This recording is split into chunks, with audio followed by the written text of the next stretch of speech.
আচ্ছা জুয়েল, তোকে একটা কথা বলি। আরে স্যার এক টাকা জিতুরি কবি ক।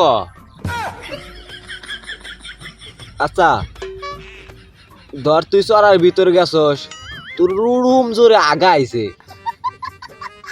তখন তুই একটা কুশাল ক্ষেত দেখলি, কুশাল ক্ষেত দেখে কুশাল ক্ষেতের ভিতরে গেলি, যাওয়ার পরে সামনে একটা বেজি, ধর ওই বেজি তোকে কুরকা খাইছে, তোকে কুরকা খেয়া দে পাশা ফুলা লাইছে, তোর ওরম বেজির উপর ওরম রাখ।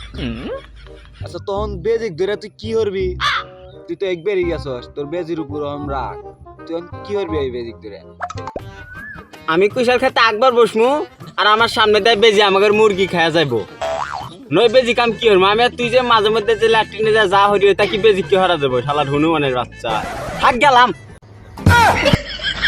আসলে ছেলে ভালো শুধু রাত্রে একটু খায়, আসলে ছেলে ভালো শুধু রাত্রে একটু